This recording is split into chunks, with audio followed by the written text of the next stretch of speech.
National Fire Radio.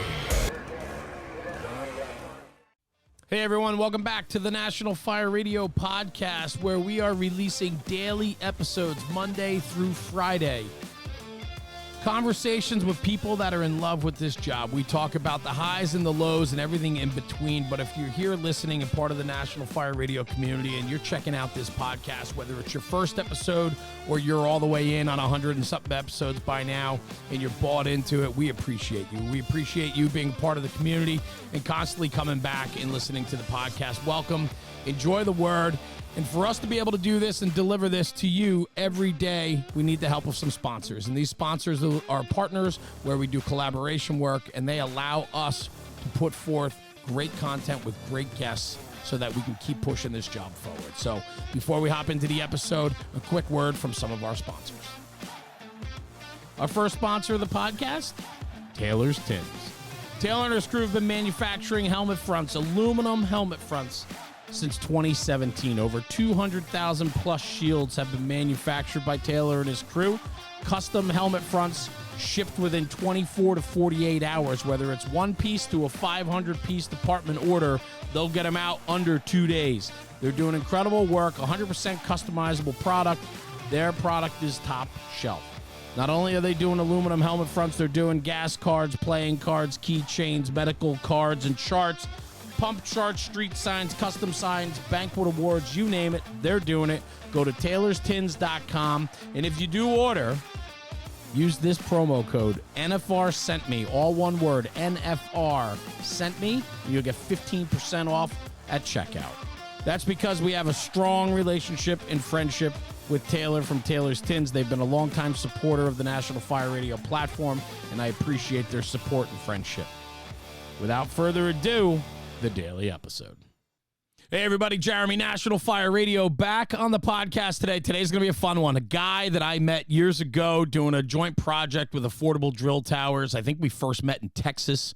And from there, the friendship has budded. No, I haven't seen this guy in quite a while. Rich, I haven't seen you in a while, man. We need to get together again, and soon. That is a fact. Yes, we do. So listen, Rich Stack out of Chicago, Illinois. Started in the fire service in 1995 as a volunteer. He's got 28 years in the fire service, 22 years with the city of Chicago, currently serving as a lieutenant, a covering boss throughout the city. You do training for IFSI, which is the Illinois Fire Service Institute, on-scene training, affordable drill towers. You teach and present hands-on and lecture at FDIC.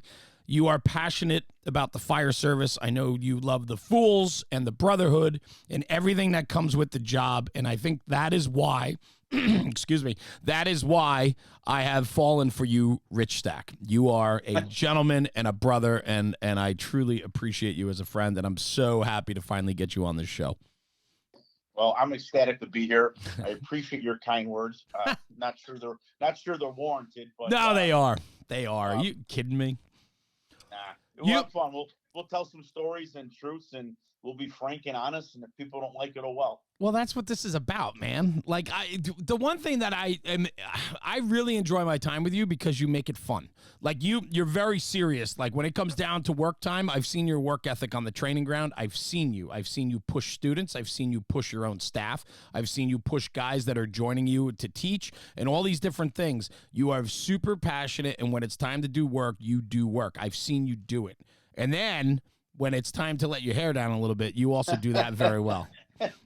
Yeah, that's a very true statement. My wife would agree with you. Yes. Very much so. Yes. I told her life would never be boring, and so far it hasn't. She doesn't always love me. She doesn't always like me, but she always loves me. So I got that going.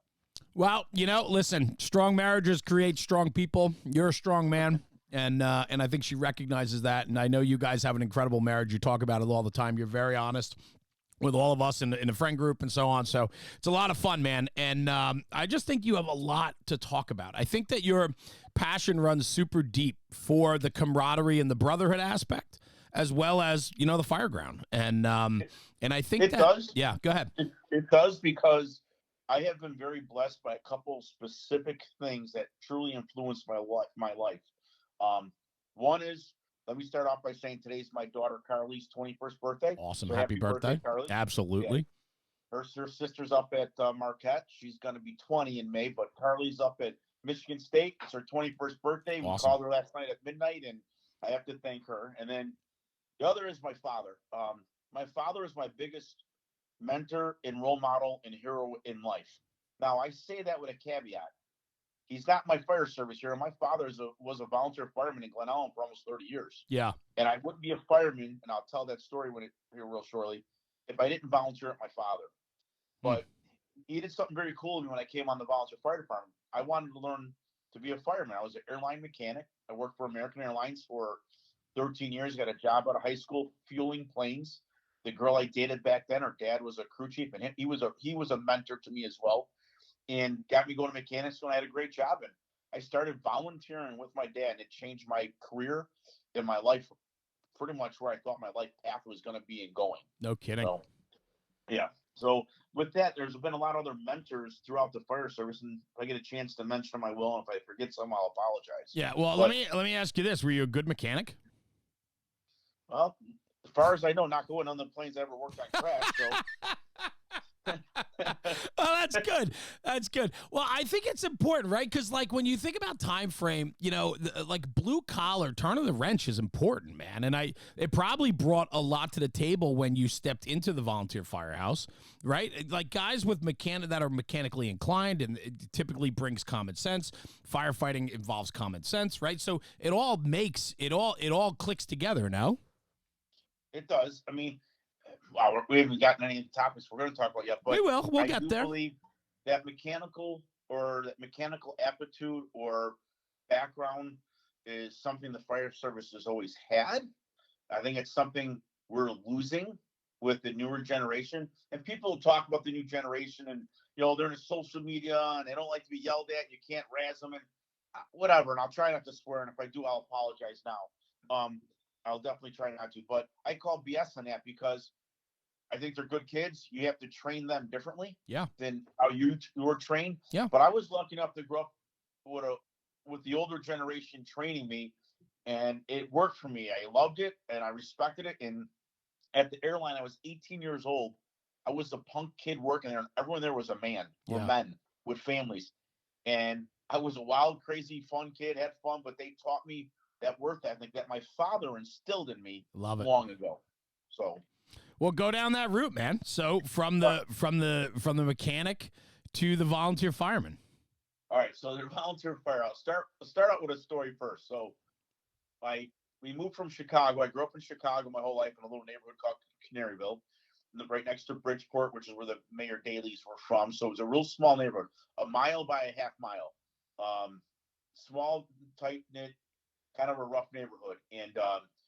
My mother passed when I was fairly young. I was 9. My brother was 3. And my dad ended up remarrying my stepmother, great lady. And she was from the north side. And, well, the south side's different than the north side. That's all I'll say. And she's like, we got to move out of here. So they wanted to have more kids and, just different life. And I think a fresh start. So we ended up moving to the suburbs. My dad moves out there. My mom, our whole family we have another brother and 2 more sisters. So things are good. But when we first moved out there, my dad's driving through downtown Glen Ellen. He hears this air siren going off, this air horn or air radio. He didn't know what the hell it was. Yeah. And all of a sudden, all these cars come flying in every direction with these little blue lights flashing in the windshield. My dad's like, what the hell? And they're like, get out of the way. What the hell are you doing? My dad's like, I thought we moved out of the city in the summer. It's supposed to be nice. What the hell is this crap about? Well, he finds out they have a volunteer fire department, and that's what it was. Nice. They had pagers, had a siren, and they had lights in your car. Oh, yeah. So my dad volunteers, and I'm in high school. As we moved out there for my high school years, I was on the wrestling team, wrestled all 4 years, and and after practice or in the summer, the team we hung out. Our team hung out. We hung together, a lot of us, and you'd hang in downtown Glen Ellen, neat little town like all over America. And the volunteer fire would be there on Monday night for drill night, and we'd stop over and see my dad and some of his friends, and he knew the whole wrestling team. He knew all my buddies, and we'd hang out. Thought, this is pretty cool. Maybe I'll do this someday. And lo and behold, I get my career in the airlines, become a mechanic. Now I want to become a volunteer because you had to be over 18. And I was going to come out when I was 21. And my dad's like, nope. I'm like, what? He goes, go get your drinking out. Nope. You're not coming out when you're 21. He goes, I want you to go be idiot. Whatever you young boys do, let me know when you're ready to come on. So I didn't come on Glen Ellyn until 1995. I graduated high school in '89, and Yeah. came on in 1995. I became a volunteer, and it was literally to do something with my father. Nice. And in doing that, I found I loved it. Yeah. And I can get paid for this profession. Like, this is awesome. So I started testing, and by the luck of God and grace of God, who knows what, I got on Chicago Fire Department on February 20th of 2001. So very fortunate. Yeah, but and this is your 22 years this month, right? It is 22 years on the 20th this month. So to all my fellow Chicago firefighters, are February 20th, 2001. Happy 22 years coming up. So Nice. So, but here's the funny story I always tell about my dad. Yeah. This is true. We were volunteer firemen. I'm living at home still. Lived at home until I don't know how old I was. So I got a house with 2 other firemen in Glen Ellyn. We had a kind of the animal house back then. But until then, I lived at home. Call comes in the middle of the night for a reported structure fire. Now, back then, I had a full-size Bronco. Not the Bronco 2, not the new ones they just came out with that are still smaller than the real original Bronco that was awesome.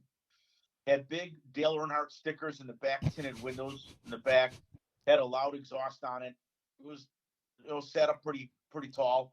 So it was a little wobbly if you drove fast and turned hard, which I tended to do on the way to a call. So right. Fire comes in. I got the car running. I'm dressed. I'm like, damn, let's go. We got a fire.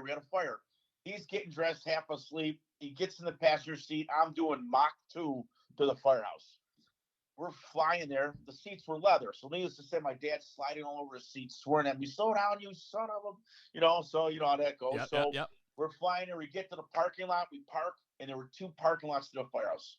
One on the one side, one on the other. One on the east and one on the west.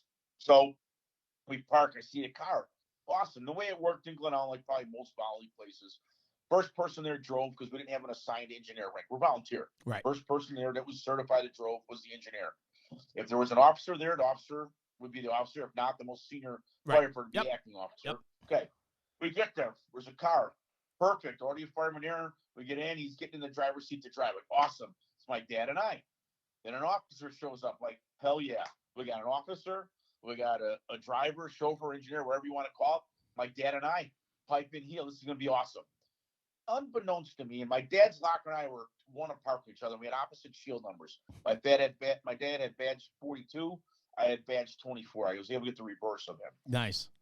So we're getting dressed. Unbeknownst to me, a fireman parked in the west lot, came in the firehouse, went along the front of the rigs. Our lockers were by the back, and he got dressed, and he went over to get in the rig. Well, he goes to get in the engine. He got in on the officer side. My dad and I are going to get in on the driver's side. I open the door, let my father go first, I think because I'm a gentleman. He looks back and says, sorry, son, we got 4. Pushes his foot out, pushes me with his foot, closes the door. The rig pulls out. The bay door's open. I'm standing with all my stuff like, you got to be kidding me. Holy crap. Oh, my God. And I'm trying so hard not to swear. I swear a lot when I get Yeah. I'm like, holy crap. They pull out, they go. I'm on the second engine out of this house, and the fire was in an unincorporated area of Glen Ellyn, up off past St. Charles Road, back where the center ice place was. It was called Ice Rink. Unhydrated. Well, hydrants, but it was a mile away. We were the second engine stuck relaying water to the first engine. God. My dad was on the line It's for hysterical. a back of a house that was fully involved, on fire. And I tell the story time. I said I never woke up that son of a bitch ever again.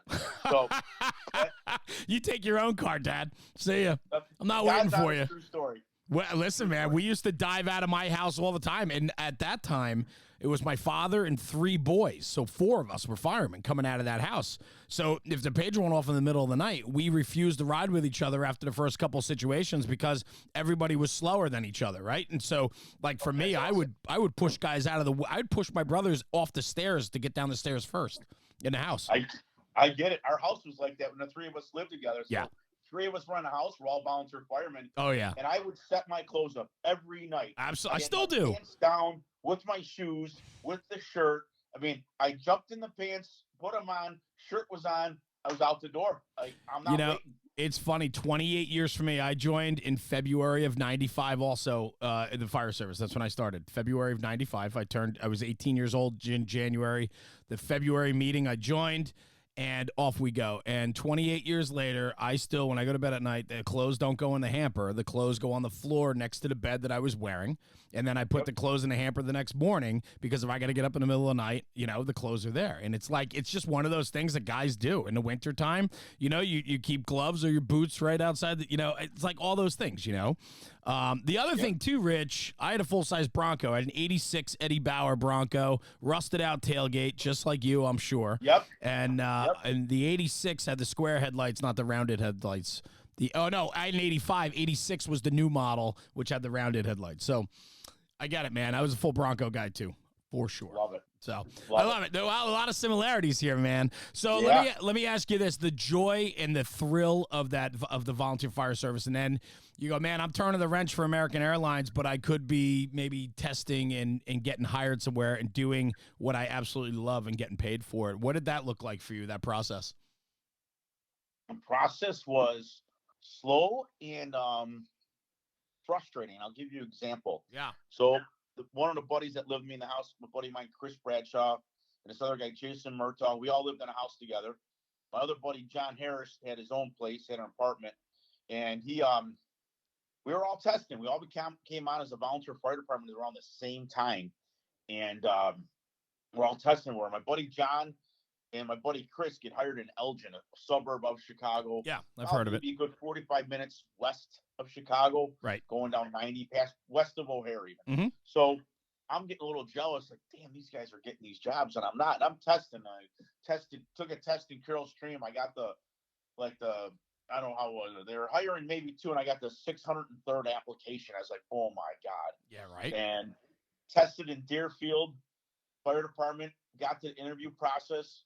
I am 100% not surprised they didn't take me when I tell you a story that happened the night before I go to my oral interview. And my wife who I lived at the time wanted to murder me. And I know why they didn't pick me now. I think back when I was like, you know, they lost the opportunity on someone that could maybe be good to their department. And then just testing around and not really making it. And then I tested for Chicago, and luckily they called after a couple years after I took the test. Took the test, I believe, in 1995 and got hired in 2001. So the list stay up a very long time in the city. So yeah. Was the process, I mean, were you getting frustrated with the process? Were you starting to think that maybe this wasn't going to happen and that you were going to be turning the wrench for the rest of your life? I did think that. I don't know how it's going to go, because I'll say this, and maybe people are the same or different. Like, I'm lucky I've been promoted to an officer in the city. I'm lucky for a lot of things because I'm not a dumb person, right? Mm-hmm. But I'm not a very intellectual or book-wise, great memory person in the least bit. Right. I'm much better tactically and hands-on, which probably most people are. Yeah. If I don't do it a million times, I won't remember. I forget what I just read. So part of me was like, man. And I was taking classes on how to test better. And I take the same psychological test. You know, you had to pick a word like, do I have passion or drive? And the next question is, do you have drive or a motivation? Right. Do you have motivation or passion? I'm like, what the hell are these questions? Yeah. And I swear I answered the same way every time. And I would get different scores. And I'm like, how is this possible? Right. I'm taking the same test. Like, I don't know. And it luckily worked out. It was a big hardship, though, because I was engaged to my wife when the city called and when Chicago called, and I took a pretty huge pay cut. I probably made about 60 to 70 grand that year at the airlines with a lot of overtime. And I'm getting on a crew called the engine change crew. And all we did were engine changes on all the planes, and we got mega overtime. We worked 24 hours sometimes, so we worked 16-hour, 18-hour days. Yep. And then I come on the Chicago Fire Department. Our starting pay was $33,487 or something like that. My wife's like, "Are you kidding me?" Yeah. Well, backtrack to 9/11 and how the market happened with the airlines and everything else. It was the best thing that ever happened. It's been the best thing for my family ever since. Yeah, but you followed a passion, though, right? I mean, like you waited 6 years. They finally called. You're doing well in life. You have a very solid paycheck coming in, but it was nagging at you that whole time in those 6 years, no? I agree. I mean, if you're a firefighter and you don't say thank you every day, and I've done this. There's days I didn't appreciate the job, There's days you've done maybe something that was not right, maybe not as ethical or moral as you should. And I ain't saying anything bad, No, I get it. but I get it. maybe how you treated someone, maybe what you did was against policy and you thought no big of a deal. And when you get put in a situation where you may lose all that, or you come to the realization, you have that epiphany, like, I'm a jackass. Yeah. I am messing up big time here. And it brings you back to Jesus, right? And or come back to Jesus, whatever you want to call it, meeting or that aha moment. Yep. And that's the fire service. And you better never tarnish it. And I'm sure I have. And I'm sure there's probably times I may again, and not on purpose. And if I do, it's the worst thing I could do. But you're always trying to fix it and make it better, because a lot of people came ahead of us and they made the job better for us, and we're supposed to make it better for the next guy. That's not even my phrase. That's from Dick Scheid from the Our Lady of Angels Fires. His message was, leave the job a little better for the next guy. And That's right. That's what right. I got to do. And if I don't do that, I'm tarnishing all my mentors and role models ahead of me. And some days I get it right. Some days I get not as right. And some days I really fail. And that's why you reach out to your mentors, or you reach out to your friends to kind of get you back on track, or to, hey, slap you upside the head and say, hey, idiot, what are you doing? 28 years in the fire service. You still have mentors ahead of you? I have a ton. Yeah. One's going on and rest his soul. His name was Mac McCaslin.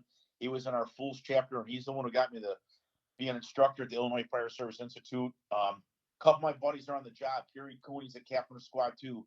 Brian McCardle's the Special Ops Battalion Chief. Tim Walsh was our District Chief of Special Operations. I got all these guys I teach with in the RIT program, the CLAPS program, the Firearm Officer and Command School program, and man, there's so many names. Yeah, no, sure.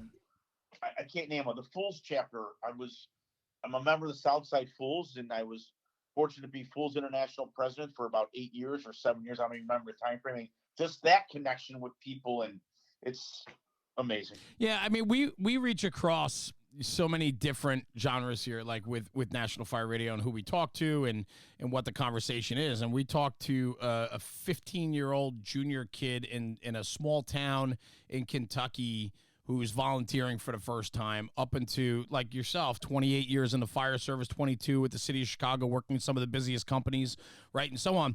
But I think it's an interesting conversation, and I want to say this, that it doesn't matter where you are in your career or how many years you've been on the job or into the job, you always still need somebody to sound off of. And I think for you, like, you know, you have a very strong pedigree, and you know, you many years in an urban environment going to a lot of fires, and yet you still have and find the need to have somebody to lean on or a mentor to fall back on. And I think that's just really important message to make sure that people in the fire service find somebody that can help them along in their process.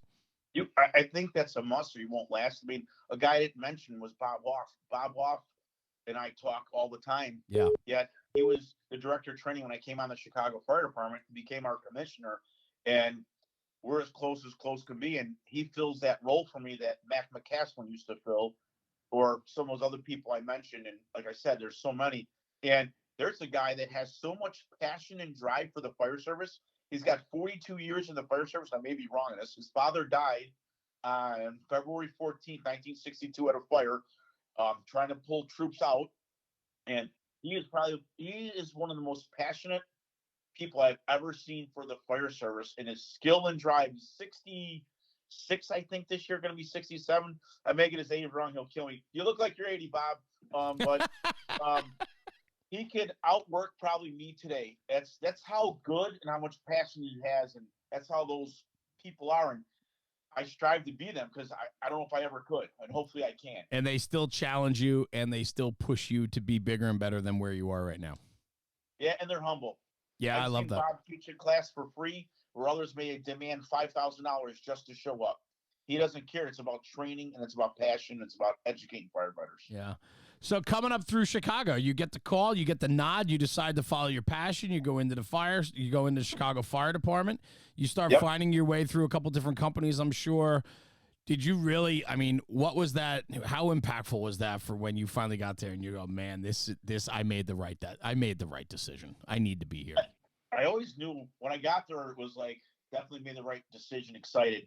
But something kind of happened there. When I first got on, I went to Engine 72 out of the academy. I got I was very fortunate, knock on wood, to get the Eugene Blackman Award for my academy class. That's the award for leadership voted on by your peers, by the other candidates or probationary guys.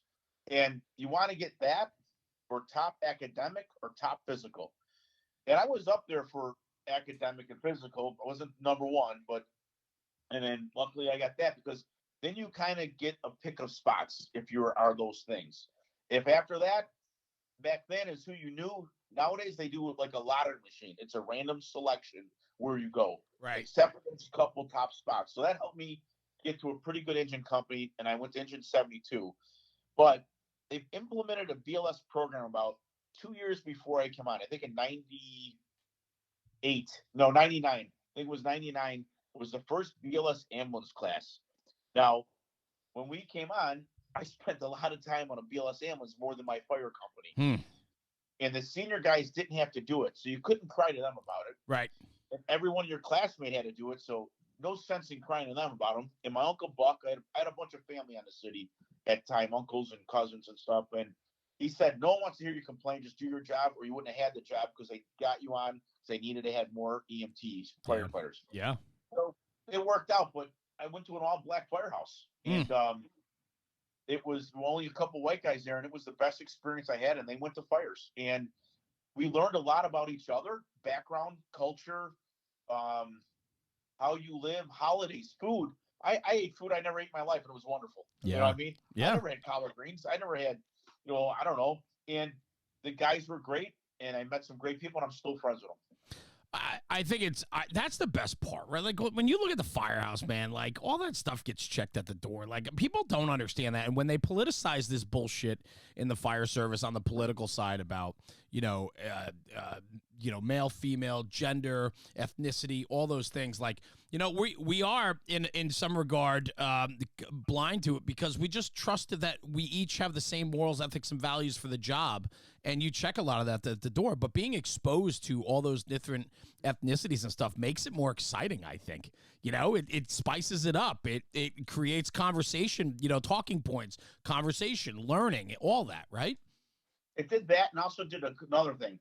It disbanded any rumors, right? Yes. There's a lot of rumors. Yes. A lot of firehouse talk and BS. Yeah. And my Uncle Buck, who was on, he was an engine guy, always an engine guy.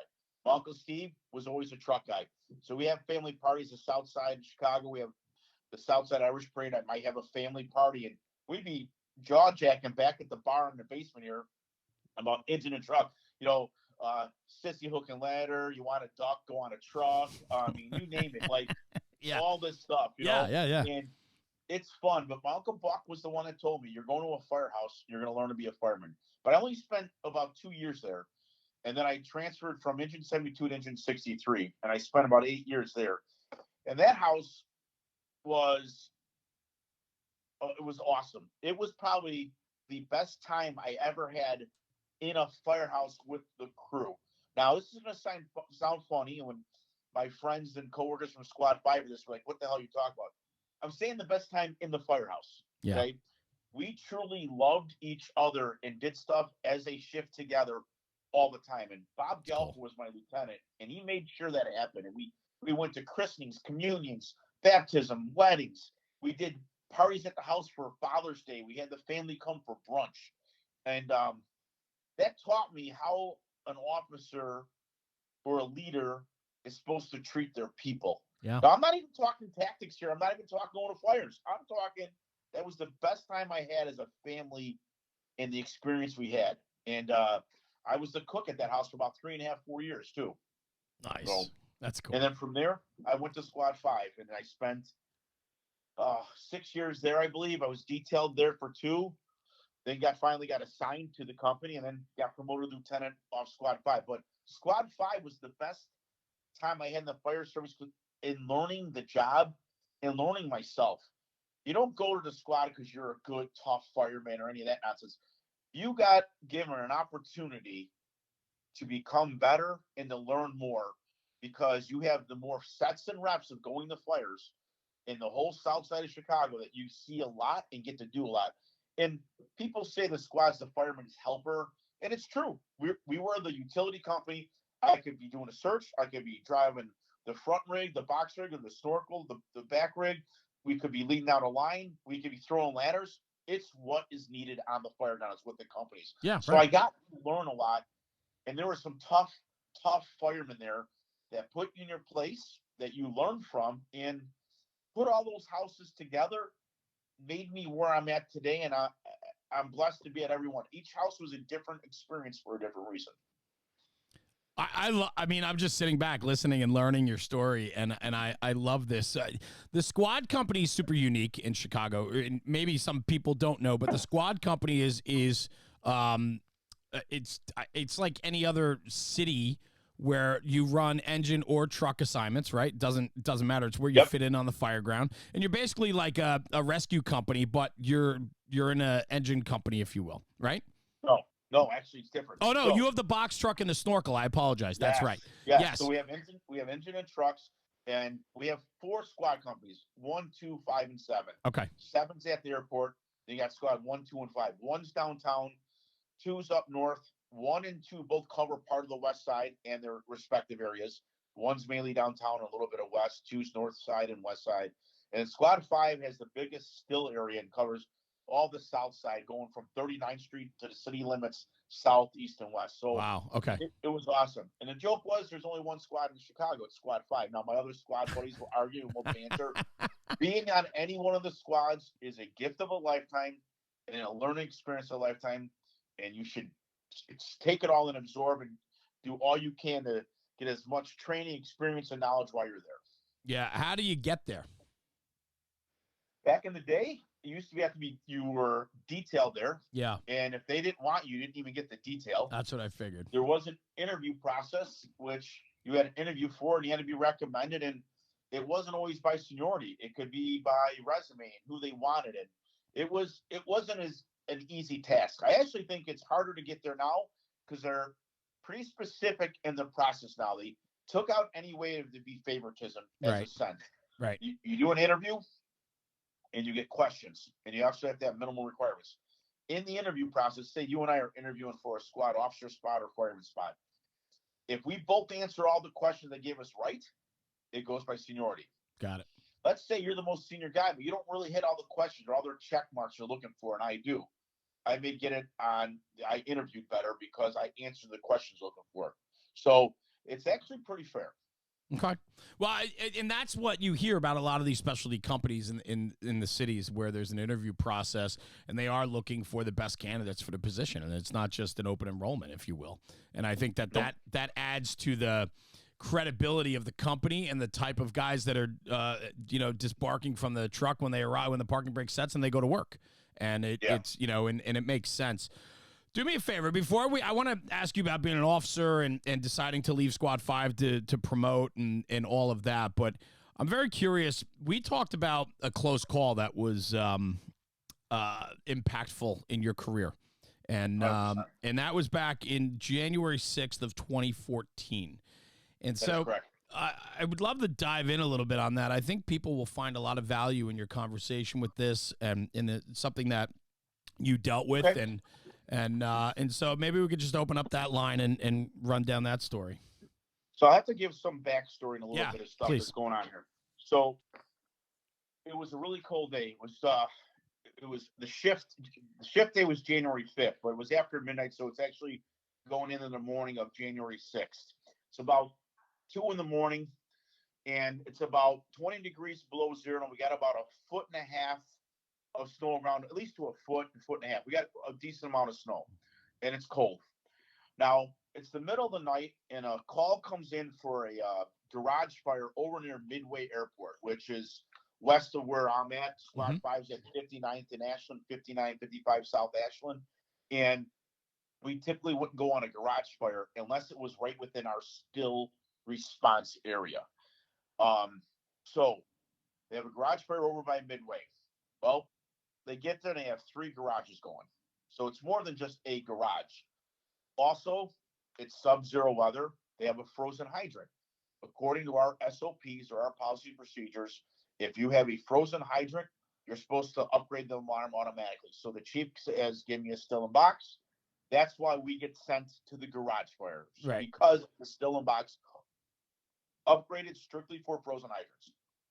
Now, with that being said, as we leave the station and we're going en route, they say, okay, um, we got a positive source of water, secure this still in box. And I think the hydrant frozen came before multiple garages. So they say, okay. And then he says, no, I have multiple garages going, give me the still in box. So like we're literally going en route, turning our lights off, returning to quarters. Then they reinstate something, going en route, returning back to quarters for the same call. Finally, some chief says, keep the still in box in place until this is confirmed or until I'm on the scene. He gets there and once again cancel the box response, and that means cancel the squad coming because that's the only reason why we're going. So we're heading back to quarters. But because they had so many engines going there, the engine in our quarters changed quarters to another firehouse that was further west that did go for the garages. So we literally are just getting back to quarters. I don't even know if we pulled in. I'll be honest. I don't remember this part. I don't know if we even pulled in yet. We get a call for a reported structure fire at 5424 South Justine. We'll be going right. We're going right there. I'm driving the snorkel, the follow rig or the chase rig. In front of me is the box rig with a firefighter driving, a company officer, and two more firefighters in the back seat. Right. The back seats. Followed by me driving the snorkel, my partner Mike Rogers, and he was in the passenger seat. So we're going there. We go there. Now we're at 59th in Ashland. Justine is the block just east or behind the firehouse. The next block over. We're at 59th in Ashland. The fire's at 54 Justine. So it's literally 5 blocks down, one over. We're there very quick. Right. We're already on the road, already dressed. So with that being said, we pull up, and when we park on a scene, the box rig typically will ditch somewhere along the sidewalk or along the curb and get out of the way because we have no water on the squad. We have no water. Tools and equipment between the two apparatus. Now the snorkel we can pump water through. We got an aerial wave, got a cherry picker or a bucket on it, but that's it. So we pull up. Squad 5, the box rig pulls off to the side. We stay back down the block a little bit, and I pull off to the curb as well. When I'm looking down the street, there's an empty lot, a 1.5 story frame. Next to that is a 2.5 story balloon frame constructed building. That's our fire building. And then next to that, an exposure D, or actually that would be B. I apologize. On the B side is another 1.5 story frame. So B and D both have a 1.5 story frame building as an exposure problem. The 2.5 story frame's the center building, and that's got heavy smoke coming out of it. Yeah. Now we know we got a fire. We're the only rigs on the scene. We don't have a lick of water. No water. Besides a 5-gallon hand pump, right? Mm-hmm. Now, the way it works is on our shift, Corey Hojak was our company officer. The driver of the box rig would go to the roof with the chainsaw to help open up the roof or confirm the roof was open up. Now, when we first were doing this, all the trucks did not have chainsaws. We still open up roofs by straddling the peak and chopping with axes. Yeah. That's how it was. Not all the companies had chainsaws, just the squads did. So they liked when we came up with that chainsaw. Well, the driver is going on the roof. The officer is going to the front door with the 2 firemen. So now he's got 2 firemen, the officer going to the front door. You got 1 firefighter that was driving the boxer going to the roof. The snorkel, my job and Mike Rogers, our job was the rear. We always start our operation in the rear of a building, whether it's commercial or residential. The back rig, the snorkel goes to the rear. So with that being said, we park. We see we have a fire. A little information changed my day drastically and changed from what I would normally do. It got me out of my normal habits or my thinking pattern. And this is where the mess up starts, right here in this critical moment. Radio cracks and says, be advised, we got to report a baby trapped. Okay. I hit the air brake. I'm literally getting out of the rig. I remember like it was yesterday. I've never forgotten this day. And I'm like, Mike, you hear that? We got baby trapped. He goes, yep. And Mike's a senior fireman, and he's a good fireman. He's now the captain of Squad 5 on the second shift. So there you go. It tells you about Mike. Sure. So now we go down the street, and we're Charlie Hustle, right? We're moving. Sure. I say I don't run on the fire round. You walk with a purpose. Running, you miss something or you trip. So we're cruising. So we go down the gangway or the walkway between the 2 buildings. We call them gangways. Okay. So we go down the D side to get to the rear of the fire building. There is tremendous amount of smoke pumping out. Now it's so cold that usually smoke's lifting, but it ain't. It's pretty breezy. The smoke is blowing everywhere. It's limiting visibility. Now, we go down the gangway to go to get in the rear of the 2.5-story frame building of our fire building, and we can't because there's a fence, so we got to go to the alley. We have alleys in Chicago, most places, an alley that runs a road between the two buildings in the back. We go in the alley, go around the fence into the backyard of the fire building. As I look at this building, there was a wooden porch, right? Like 6-7 steps up, goes into the first floor of the house. There's an offset window up high telling me there's a landing. That's a landing going up to the second floor. Sure. It's basically an enclosed back porch with a exterior porch added to it. Okay. Mm-hmm. Off to the right of the rear steps is a couple concrete steps down to a rear access basement door. When we go down the gangway, the aluminum siding is glowing orange. Glowing orange. I put my bar in it and I say, be advised, we have a fire running up the walls. We have a fire running up the walls on the Delta side. And it's the balloon frame, right? Yeah. Yeah. But none of that's clicking with me. Right. I heard what? Baby strap. Babies. Yeah. You got to get in, go to work. So we go to the back. My partner, Mike Rogers, and I, we pop the rear door to the basement. It has a padlock on it and scissor gates. We pop that. We pop the lock, pop the scissor gates off. We force the rear door. We have a heavy fire in the basement. I mean, it is a rocking stem to stern basement fire. Mm-hmm. Now, I often say there's fire ground noise that you don't think about at the time, but sometimes you remember later, or you do hear. Like when you hear the primer pulled on a fire ground, that's like the universal cry for help. Yeah, you know something's exactly. not good. Yep. Well, you heard air brakes, you hear noises, you hear sirens. So we knew people were coming. The troops were coming. So while we're forcing the door, a line shows up and to the rear of the building, like, awesome. Hey, we got a fire in the basement. Bring the line over here. Not sure at the time where the line came from, what company, but we had a line, right? One of the engine companies are there. Now, as he goes into the basement, Mike and I backtrack and go up the stairs to get to the door for the first floor. We pop that door. We go in. Now we're in the enclosed back porch area. There's a wall next to me to my right? And then there's the stairs to my left going up to the landing, up to the second floor. And straight in front of me is a rear door into the interior of the house, which is a kitchen door. Right. Pop the kitchen door. There is fire in the kitchen. But off the kitchen is a rear door, or I should say interior door, to the basement. That door was open. So we hook the basement door, try to close the basement door, close the back door, and say, okay, we need to get a line in here. Mike and I retreat out of the kitchen area back to the porch, to the rear porch, and say, hey, we need a line here. We see a guy with a line standing in the backyard, and he's hitting the exposure. Like, hey, you got a line? Bring it up here. He says, okay, I will. He brings the line. We get going. He loses water. We just get right back into where we started, and he loses water. Yeah. A couple of things happened that I didn't know at the time. The line that went to the basement, that guy got hit by electricity as they went in. He goes down, and they bail out of the basement with the line. Right. They got to get him out. So no one's hitting the basement fire. The guy that was with us in the backyard, I'm not going to use names and companies, so I won't do that. He lost water because they were spraying water on the exposures. Okay. Yep. Well, what happened is that line was off an engine that came in the alley. We're not supposed to take the alley because there's power lines, limited means of ingress and egress, and there's no hydrants in alleys. The other side of the alley were like businesses. So they have like wrought iron fences, right, sheet metal fences. You can't.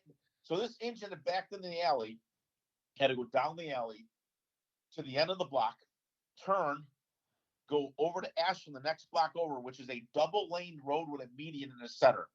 Across the road, across the median, the other side of the street of Ashland to get a hydrant. Yeah.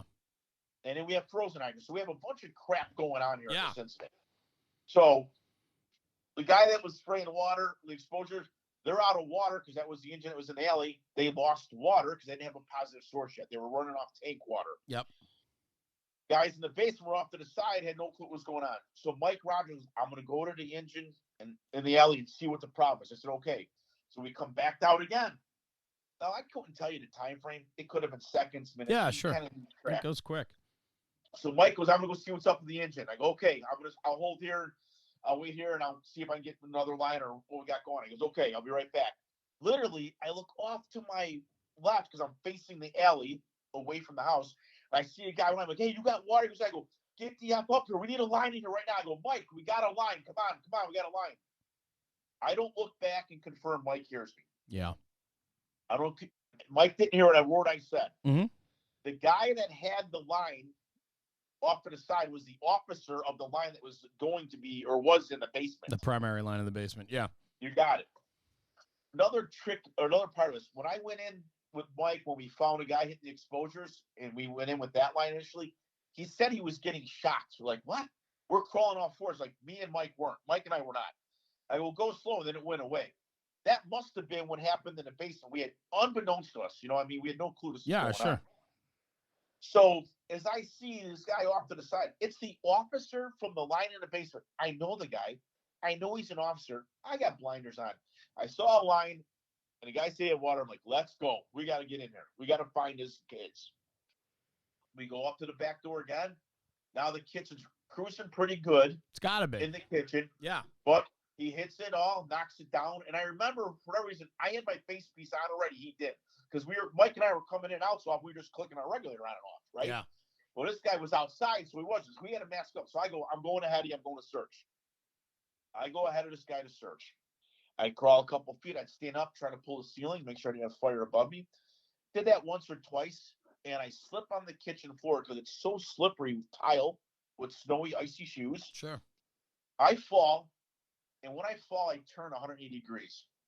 I knew when I went in the back door that the Bravo side was always off my right shoulder. But when I fell in the middle of the kitchen, I go to get against the wall. I end up getting against an interior wall, not the exterior Bravo wall. Right. And this kitchen had two doorways. Mine has it. You could go around my kitchen in a loop. If you somehow got turned around, it could keep going around like an island almost, you know what I mean? Or a wall. No, I get it. That's two of them. So I go, all right, I better get back. This ain't good. Not paying attention. That guy's not with me. Not paying attention. They're telling him to get out because they need that line in the basement, and it's the officer. Not paying attention. My partner's not with me, never heard me. But I got to get in there and search. So I'm crawling, making mistakes, making a ton of mistakes, searching above a fire. I was going to say, that fire's burning in the basement below, unchecked, not a line on it, right? You close the interior door coming up from the basement to the kitchen, right? That was like a blowtorch, right? That thing was starting to consume the door, I'm sure, right? And well, it was after I got into that kitchen, after I got a little turned around, for sure, at that point, 100%. Yeah. Lack of communication, searching above a fire without a protection hose line, not communicating with your partner, right? Not understanding building construction and fire behavior, not understanding BAG, where the fire's been, where the fire's at, where it's going. Yeah. I knew where it's been. It was been in the basement. Right. It's been there. I know where it's at. It's in the walls running up to the attic, and it's going to the attic. Sure. So, now you're disoriented. Disoriented, trying to find my way. I figure I know where I'm at on the Bravo wall. I'm going to find right back out. I end up in a closet, tied up and stuff, the debris in the closet. Yeah, of course. I'm like, where the hell am I? What the hell's going on? Then it kind of dawns on me that I'm messed up. Like I'm not where I think I am. I'm by myself. No one knows where I'm at. Another part, radios. My radio, from getting wet a little bit with the lines and the snow and everything, kind of is all muffled, not really working, communicating well, right? You get the mic wet. Yep. And we were spraying water outside. They were spraying above our heads when we were first trying to get in and lost water. And I mean, it was just kind of how things went, that my radio wasn't really working well. I couldn't muffle it. I wasn't even thinking about it.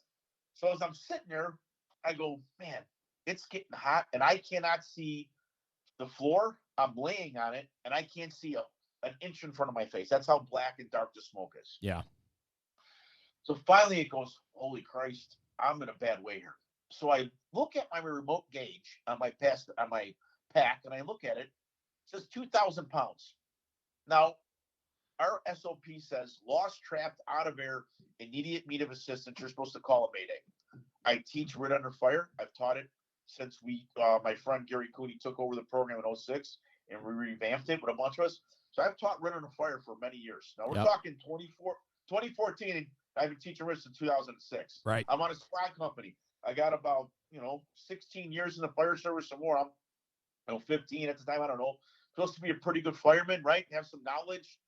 Man, I am screwing up every which way, and I'm talking myself out of calling a mayday because I'm not out of air. I got 2,000 pounds. Right. But I don't know where I'm at. I am lost.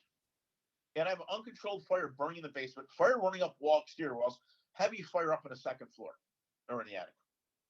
So I kind of freaked out in the sense that my daughters flashed before my eyes. Call me a liar. I don't lie. I'm not BSing. I wanted to get out of this building so I could see my girls get married and walk the aisle. That's what comes to my mind. Wow. I go, I have to find a way out here. I got to do something. So I just pick a way to go. I don't call a mayday. I know the rules. I don't do it. I'm too embarrassed. Here's the ultimate part. This is it, Jeremy. Yeah. Yep. I don't have the moral courage to call a mayday because I'm going to embarrass myself and this elite company supposedly I'm part of and I'm supposed to be or whatever nonsense. I didn't want to embarrass myself or my company, so I'm not going to call a mayday.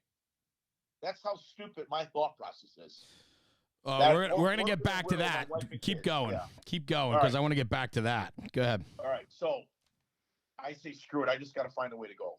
And I'm yelling out, fire department, anyone in here? Not for a search because I'd yell out when I'm searching. Yeah. I'm yelling out to see if there's got to be someone else in this building.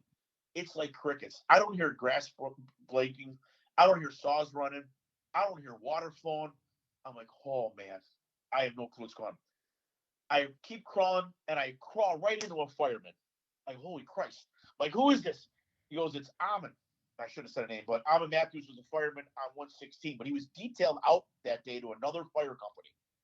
And the fact I'm running into Amon, who wasn't at our firehouse, it's not registering. Why is he in this building on this company? Why is he here? Right. He wasn't at our house today. Right. He wasn't on 116. He was on somewhere else. Well, he's on the pipe on 123. And he shouldn't be on the pipe because when you're detailed in another company, you don't get their pipe. Yeah. So, or nozzle, pipe, whatever. So, needless to say, his officer grants me. He goes, who's this? I'm like, it's Stack. I'm so-and-so. I am out of air completely. I got to get out right now. He leaves the building. You got Ahmed. I'm like, holy shnikes. I'm trying not to swear. Yeah. What's going on? I'm thinking we're not getting out of this building. He just leaves and goes off somewhere. So I asked Ahmed, you know where you're at? He goes, I have no clue. Holy Christ. I'm thinking, okay, things just got better, but they're not better. Yeah. They start blowing on the air horns. Emergency. Everyone evacuate the building now. Get out of the building immediately. Full evacuation. Air horn, 30-second short blast on the radio. Emergency traffic. Everyone out of the building. Everyone get out of the building. Now, Amin and I got to follow this line out. And it's tangled up. Furniture's knocked over. You name it. You know how it is. Oh, absolutely. Him and I want to speak for him. I come falling out the front door. It's so icy. It's like an ice flick because everything's freezing inside as cold as. And we slide out the front door, down the steps, into the sidewalk in front of the building. Were you able to follow the line out? Or was it just dumb luck that you found your way? We were able to, I think, a little bit of both. I'd say we were able to follow the line, but it was mixed, kind of tangled up a little bit. Yeah, sure. Furniture got moved on stuff. That's a whole other thing with searching. Why throw furniture around? But they do. So, needless to say, we come out the front. One of the senior firemen, his name is Dave Walsh. He goes, what the hell are you doing out here? And why are you in the front of the building? Yeah. He knew right away I messed up. My officer then knew was there. He was there. And they're like, why are you in the front of the building? Where's your partner? I go, I don't know. He has no clue where I'm at. And it was like, I'm kind of freaked out because I'm telling you, that little incident and all this stuff's going on, it seemed like eternity. Yeah. It may have been seconds. It may have been minutes. And I'm telling you, the floor was getting hotter. It was getting worse. And I knew all this stuff was bad. And I don't know what I was thinking, right? I had to find these babies. I'm a good, aggressive fireman. And I ignored everything I was learned, taught, and everything I preach. And needless to say, I had to go to the rear, found my partner, Mike. He wanted to kill me. We go defensive. We lose that building. We have exposure problems in both buildings. We end up in an exposure building, cutting a hole in the building, or either the roof or one of the wall, or taking the wind off. doing a point of vantage to the exposure building, and we got back to the firehouse, and the guys left me alone. They knew I was upset enough myself, and I was freaked out. I didn't want to go to another call that night. I just wanted to go home. Yeah. And I wanted to be with my family. And before I probably get emotional talk about it, I don't now, or I probably could. I guess I don't know. Yeah. But I didn't tell my wife what happened. I didn't tell my girls. Later that day or that weekend, whatever, because that was like a Sunday to a Monday. That following weekend, we went to my friend Brian McCarles, and a bunch of these guys and people I talked to or talk about, or friends and mentors were there. And we're off to the side and we're talking about it. And I'm upset, and I'm getting upset, and I'm drinking heavily. Right? If I had one vodka club soda, I probably had 20. I'm not kidding. I think I drank the whole bottle of vodka. Yeah. Trying to cope, right? And my wife's sharp. She knows something on. Jill knows something's up, but I'm not telling her the story. And the guys are talking, well, what did you do? Well, this is understandable for this. Well, you shouldn't. Like they're supporting me yet telling me, hey, you're an idiot. But hey, you did this though and got out, all this stuff. So it was a thing. And I never realized the consequences of my actions or the things I do and how it affects my family until that day. My daughters picked up on it at home, or I'd go in the bedroom or the basement and I would talk away from them. Right. They all picked up on it, and They knew, but I never told them. And I was lucky that day, and a lot of bad things happened, and I'm lucky to say I'm here for it. And I was probably the crappiest fireman I've ever been in my life that day. Well, all right, so let's unpack this a little bit, man. That was a hell of a story. And the fact that you're, part of the process, I think, for you is admitting that it happened, and that, I think too often we don't have real conversations with ourselves when we do get jammed up a little bit, because we count it as a close call and we move on and we go, that's over. Like, got out of that one. I was able to get out of that one. That was a close one. But for you, like, there's so much here because, like you said, years in, elite fire company, and everything just started falling apart. And it was like the script got flipped as soon as you heard the different report. Your mindset changed, your focus changed, and then from there, everything started breaking down. But what I think is all too common, or is that question that we have of the self-doubt about ourselves, our skills, and then what it looks like to call a mayday if, in fact, it's not, you might think it's not warranted, right? You were worried that day and put ego ahead of safety. Yes, 100%. Yeah. But I think Rich, I think that happens a lot. Probably. And maybe if people like myself and other firefighters and officers and chief officers admit our mistakes and come humble about it, because we're supposed to make mistakes. That's right. We're supposed to, and let it be known it's okay. And it may happen tomorrow.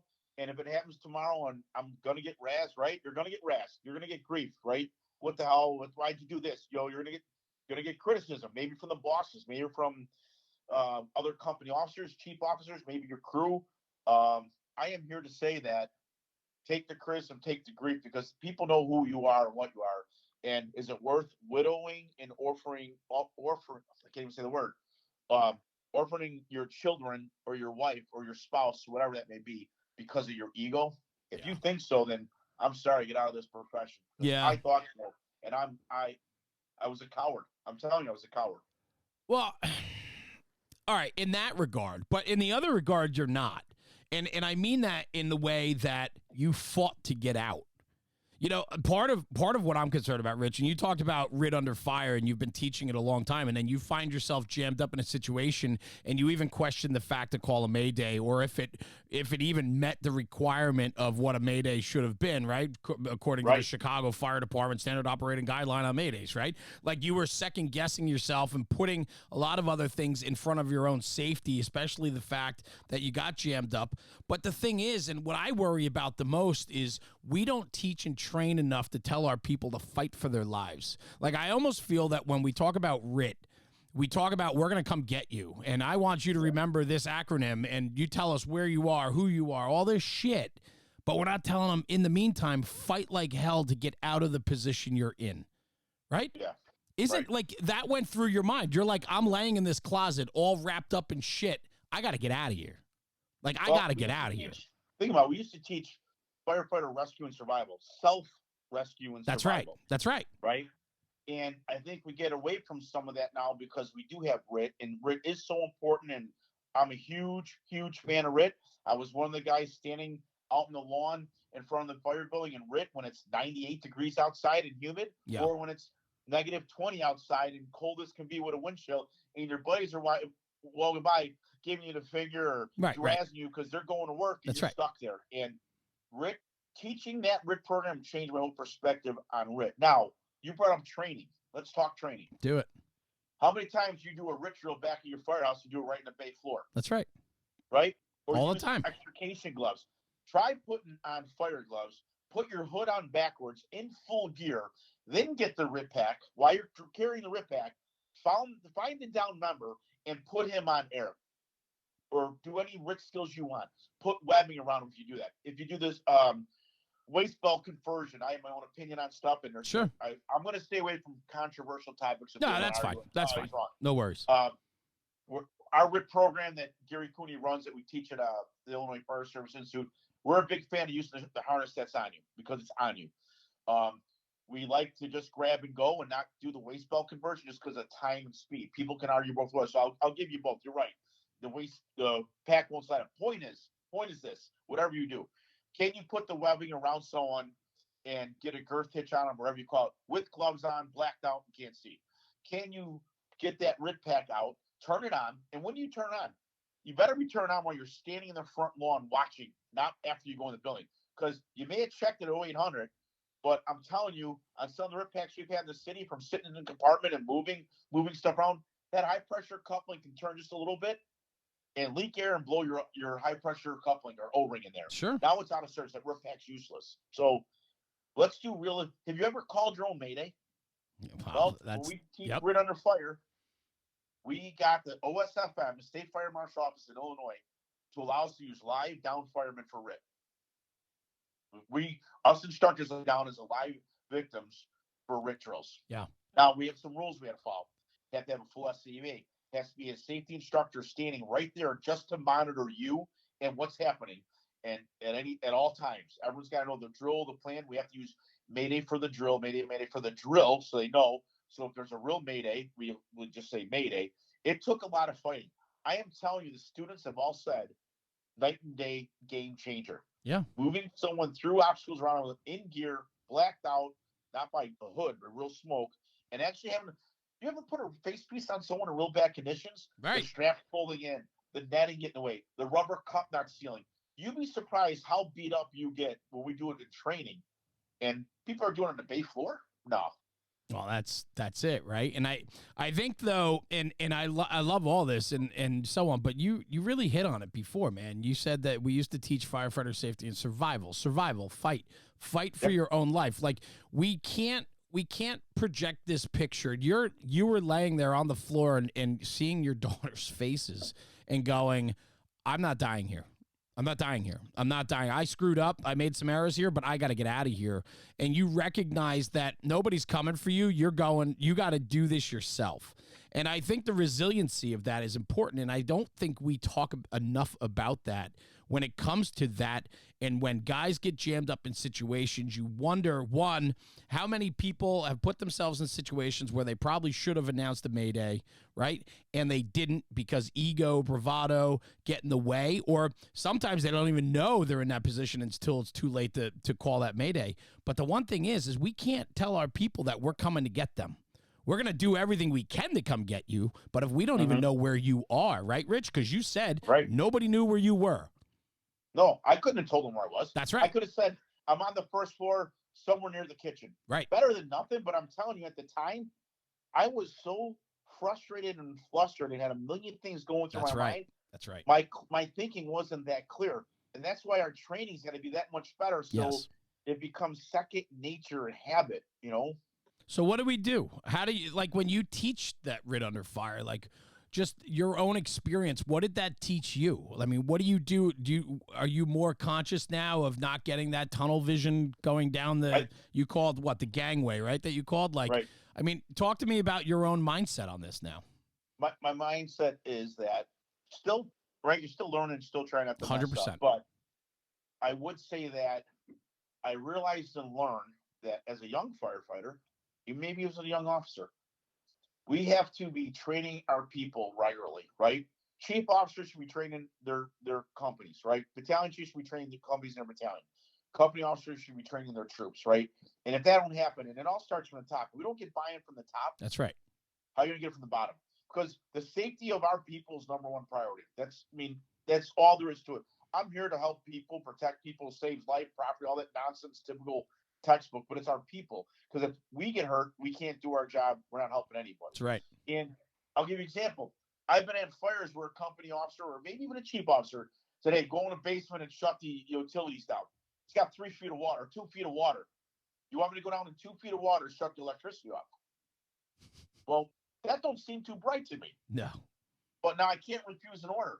So we need to teach firefighters to understand fire behavior, building construction, and tactics. So if something's unsafe, I am not saying disobey an order. Find a different way to do it. Could you pull the meter outside? Could you talk to another chief? Is there a different way to achieve that same task? Or you go down the stairs and pretend you pulled it and you never did. Right. Like, they wanted him to throw a ladder on a building. It was aluminum siding. Wires were down on the chain link fence, and the siding was glowing or getting sparks in one part in the fence. Our ladders are metal.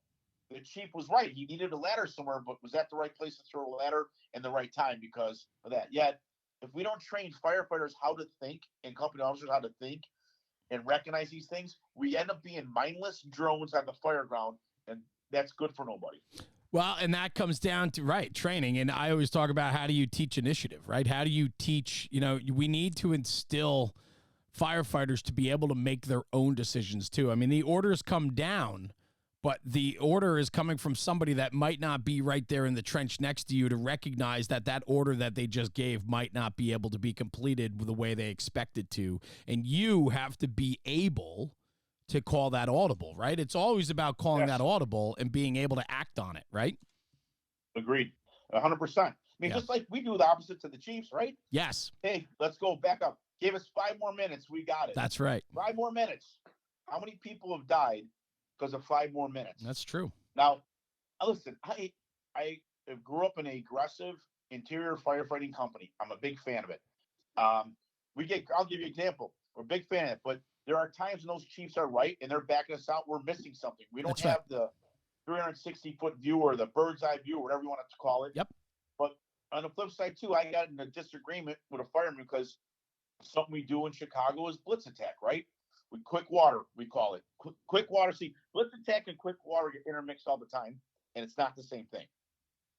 Quick water is using your tank water tank water to throw water on the fire or at the fire before you run out of tank water and you get a positive source of water. Right. Now, whether it's using your cross leg and starting flowing water to go to work, and you're making sure you're getting that water coming back to the engine before you run out, whether it's dropping 2 lines.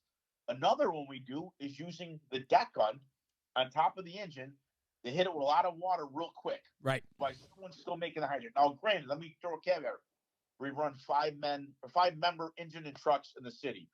And I think it's 30% of those companies could be what's called a training variance or a variance, according to the contract. So some companies will have only 4, but typically our mannings are normally 5 and 5. Squads have a total of 6. We have the manpower and people to do it. But a guy argued with me, that's sissy firefighting. I pull up.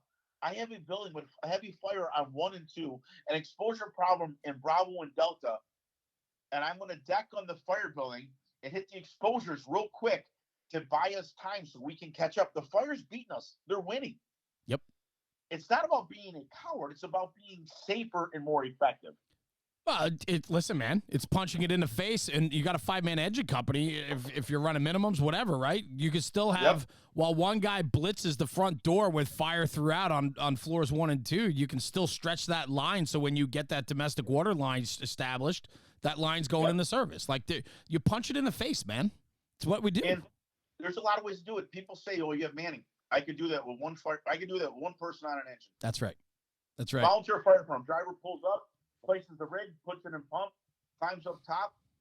If you use a ball valve or a gate valve, I'll leave that argument out of it. That's another topic. Having the valve up there that you could send water up to the deck on till the person gets up there to aim the deck on where they want it. That's right. Hit it for a short blast. you can do it with one person. It's still safe for minimal manning. So, and actually, that's the class I'm doing at FDIC on April 26th. I'm doing blitz attack as an offensive attack utilizing tank water. Oh, cool. April 26th from 10:30 to 12:15. Come debate, come argue, tell me I'm full of crap, but it's nothing I invented. This is something that the firefighters started back in the 1950s Sure. when they had tanks that had 300 gallons of water on it. Yeah, and I think it should be said too, though, the importance of some type of shutoff inline up top and not just at the panel, because you're going to conserve your water, and that's the thing. We talk about that a bunch, and we've documented a lot of that as we travel with different departments and seeing how they do it. But a lot of departments traditionally, the only on-off valve for the deck gun on top was at the pump panel, and so you could waste tons of water before you get that thing aimed. With an inline valve, man, you know, aim and shoot, and you're gonna maximize your water for sure. Yep. All right, Richie, what a very powerful story you shared with us, and I think that I'm sure that's left a mark on you and lessons learned and so on. I think it's a powerful talking point, and I think a lot of people out there that are going to listen to this, it's going to resonate with them, because I think we've all been in situations that we don't know how we ended up there to begin with, and then we count our lucky stars that we got out of it. And that is true. And I think a lot of things in this job can go south, and sometimes they do. But I think it's important that we recognize it. I think it's important your company held you accountable for it, and then you held yourself accountable for it, right? Because that's the only way you're going to learn. And you said it before, man. We make mistakes. We need to learn from them. That's the truest statement. Very true. So talk to me. Yeah, go ahead. Yeah, go ahead. No, go ahead. I was going to say, so, I mean, I just want to pivot a little bit. We're like an hour and 10 minutes in already. It goes quick. Talk to me about lieutenant life, man. So you were rocking a position as a firefighter in Squad 5, which is probably, like you said, probably one of the busiest companies in the city, and you're going to a lot of work. I mean, it's an ideal spot. What made you want to go up the line? Well, it's funny you say that, because maybe you didn't. no. I had ambitions to move up the line and be director of training or this and that. And, sure. I didn't test as well as I should on the captain's exam, and it looks like I may get captain here in the future. Nice. Real soon. But should have been sooner, and then I could have taken the next promotion. And we don't have tests for sometimes 8 to 10 years in between ranks. Oh, Chief's wow. the quickest one. So missing an exam or not doing well in an exam can change your course of your life. Yeah. And it's on you. It's you against everyone else. No one screws you over. I didn't test as well as I should. Let's say that flat out. I needed to do better. Got it. Now, being a lieutenant or being a company officer, I had some great company officers and some poor ones. And some of my mentors and role models all said, you need to get promoted. We need leaders in the fire service. You need to be a leader. You should be a leader. And I also learned something, that if you're not moving up, then you should be moving out, right? Move up or keep going forward in your career, whether it's training. You could be a senior fireman and keep moving up. So please don't take that. Yeah. No. We need those senior barn boss, blue shirt firefighters. Absolutely. So, I just thought it'd be good for my family. And everyone says it's about the pension. It's about the pension. I never thought of that way, and I still don't. If I make captain or I got to study for chief, probably I can't even wrap my head around that. And everyone's already, people say that now, and I'm like, they're out of their mind. They're probably right. But I've never approached it about the pension. I approached it about trying to be as good as those other bosses and keeping the members safe and doing the right thing.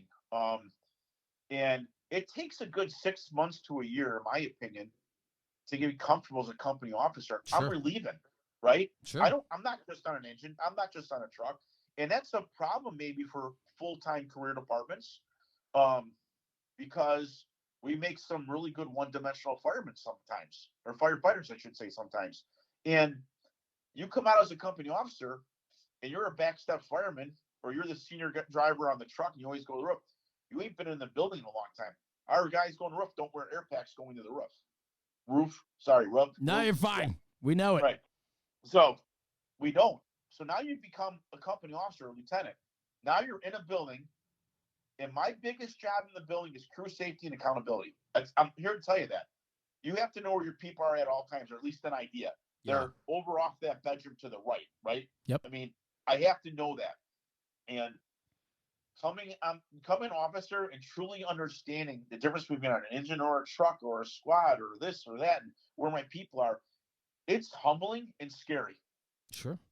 And it comes back to, again, to what we've talked about, training and practicing and all that. And you have to do it. And I will say, I'll give a story. Sorry, another story. No, you're good. I was detailed to engine 73 as the officer for the day. Single engine house. There is nothing in this house, just an engine. No ammo, no nothing. It's a single engine house. There are some single engines that have ambos. This doesn't. And they're pretty busy. They're 86th and Emerald, basically. Going there for roll, going there for the morning. I get to the firehouse usually around 5:30, pretty early as a company officer, but I just like to get there early and get my wits about me and understanding what's going on. They're there, knew all the firemen there, been there before, great house. And we came out with a new connection for the hydrant. So if the hydrant had an open port, the brass threads were missing because they steal them. Yep. It's a quick adapter that you could put in the hydrant port. You literally put the knob at 12 o'clock, you quarter turn it, and it locks in place. Now it's going to leak, but you can hook up your supply hose to the hydrant. Now make it usable. Well, get there in the morning. We have a roll call. I knew this thing just came out. The old fitting we had was a brass fitting that you turned and kind of screwed in with coarse threads. And then there was a nut inside there that you had to use a tool to tighten that little nut to hold it in place. Which locks it down, This takes seconds. So they're like, I play dumb. I play dumb. Hey, guys, did you see that new thing that came out, that new hydrant thing? I'm playing dumb. I ain't using the right name or nothing. Sure. And the guy says, no, we don't. Yeah, the brass thing, right? I'm like, is that it? I thought there's another one. No, I don't. Right? I go, well, let's look. Do a little roll call, little company drill real quick. Your drills could be 20 minutes. They can be an hour. But make them short, make them pertinent and relevant. Yes. Short meaning you don't need a 3 to 4 hour company drill. I'm sorry. Or a company school. I think that's ridiculous. Okay. So today we're just going to talk about some stuff. We find the fitting. I show them the new fitting. They never knew nothing about it. Had a nice discussion about making a hydrant, who's doing what. And the guy that I was talking to was a guy I had as a candidate when I was an instructor at the fire academy. Cool. And he's like, okay, great. Lady, sure as it could be. That night we had a fire 2 blocks from that firehouse with a person that was trapped downstairs in the basement, didn't know at the time. And we literally pulled up to a 1-story raised ranch. It's a corner house. We came down Halsted and turned on 89th. And it was a corner house on 89th. So we're actually on the Delta side of the house looking at the D side. The front of the house is on Emerald. They're on the side street. And then as you look in, there's a big picture window. I could see fire in the first one. I go, we got a fire. Report we had a fire. Report the address, our direction of travel. We go to lead out, and the one guy goes to the hydrant. Now, I go right to the back door. I don't know why. I just did because we're in the side of the house. Something that Milwaukee Fire Department does a lot. They always go to the rear because they can get to every floor, they say, from the rear. Right. The front door doesn't always. So for whatever reason, we were on the side of the house on the D side. It just made sense. I could get right to the kitchen. I know it was midship. The fire was in the middle of the house. I could see it through the picture window. It was right in the living room, dining room, whatever you call it. So as I'm going, I hear a guy yelling help. Go down the couple concrete steps to the basement. The guy's stuck behind the door, can't get open because it's locked and blocked. There's debris in the way. And I'm forcing the door, and I call it a civilian assist with smoke. Not like I did anything special at all. I got the door open, walked the guy out. As the guys were stretching the line, they came to the back door of the kitchen. I'm like, I got this guy. He's good. The heel guys are walking down to the right. Just walk him to the engine. Just take him. And me and the firefighter went in the back door. Heel guy came back, started making our vans, putting out fire. Textbook fire. All the other companies came. Everyone did what they were supposed to. They were awesome. I did nothing special. The company did. They went to work, and this is the funny part of the story. That fireman that we were talking about more, hey, did you see this new fitting? I was talking to all of them, but he was my hydrant guy that day. Right. He was my guy. He comes in the fire and goes, holy crap, you're never going to believe it. I'm like, what? He's like, you're not going to believe it. You're not going to believe it. I'm like, what? He goes, the hydrant had a bad port. I had to use that fitting. I go, what? He goes, I had to use the fitting. That's awesome. I go, well, I'm sure glad we talked about it. I go, what would you have done if we didn't talk about it? He goes, I don't know. I go, tell me you would have found another hydrant. And he started laughing. Yeah. But the point is, the company, that was a day that it felt good for me to be a company officer because the company did something great. I did not. Yeah. The company did. Yeah. That's when it's great. And when I solidified the reason why I became a company officer and why you should. Yeah. If that makes sense. No, it does. It does. And I think it's exciting. I know you, and I've gotten to know you, and even today, just listening to some of your stories and so on. I know how passionate you are, and I know how you put your guys first. I know you're always propping everyone else up. It should be recognized, though, that you are a rock star as well. And, you know, a good company has a good leader, and a good company has a good boss. And so, you know how to promote your guys, and you know how to, get them comfortable working with you, getting to know them. I mean, that's all the important stuff. And I, Richie, I appreciate you, man. What a great hour and 20 minutes already today.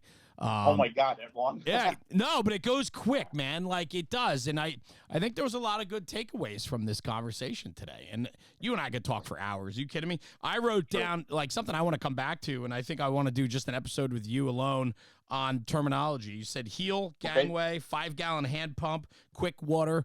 I love the regional sayings or the regional terms for different things that we all do, but we all call it something different. And yes. I think that would be a fun episode to do too, is just locking in guys from all over, and talk about. I'd love to do that. Yeah. I love to do that, but I have one caveat. I'm flying to you or you're flying to me. Hell yeah. We're doing it at the bar with a bourbon. Yeah, well, listen, I'm coming to Chicago. I love Chicago. Chicago is, I think, one of my favorite cities that I've ever been to. I've been to Chicago a couple times, and I truly love the city itself. So I will take you up on that, and we will get together soon for sure. You're gonna have to let Rob come. I will. Rob may be upset if you don't invite him. No, he's coming. You kidding me? I don't travel alone, not often at least. But right. You need a handler. You need a handler. Me and you both, my man. Yeah. Me and you and I together without a handler is not a good. Well, it'd be a lot of fun. A lot of stories would come from it, but. Yeah. Brother, I appreciate you. Thank you. Thanks for joining me today. And like I said, I'm going to get you back because there's so much more I want to talk about with you. But we got to wrap this because people start falling asleep after an hour and a half. You know what I mean? I believe it. They probably want to hear me talking. It's like, get this guy off. No, thank you, truly. What you guys are doing, National Fire Radio, was awesome with the podcast. You honor me, asking me to be here, and there's probably 1,000 other people should be here before me.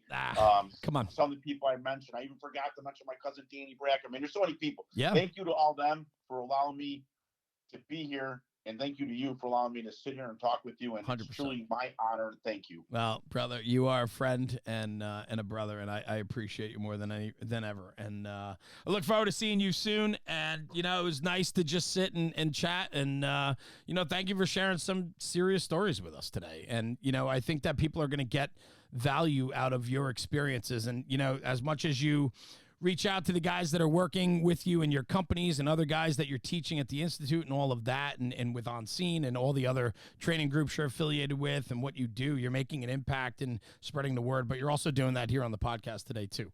And you're going to reach somebody with your message today, especially about your close call that you had back in 2014. And I think that matters. And I appreciate you sharing that story today. Thank you. Thank you, brother. Appreciate it. Cool. Don't go anywhere. Stay right here. I'm just going to sign off the podcast and I'm going to come right back to you. Okay. You got it. Cool. Thank you. Everyone, that was Lieutenant Rich Stack out of the Chicago Fire Department, 22 years with Chicago, 28 years in the fire service. He teaches all over the country. He'll be at FDIC this year. Check him out, find him, talk to him. This guy is somebody that you'll absolutely just want to pick up, put in your pocket, and keep him with you. He's an amazing man, and I call him a friend and a brother. So thank you for tuning in. Thanks for listening to this podcast today. Take this podcast, take it back to the firehouse and talk about it, because when we talk about the job, we are making this job better. Send us an email, podcast@nationalfireradio.com. We'd love to hear from you. We'd love to hear some feedback about these episodes and our guests. And if you have questions, concerns, or thoughts, we want to know them. And again, thanks for tuning in. We'll see you at the next one. Jeremy, National Fire Radio.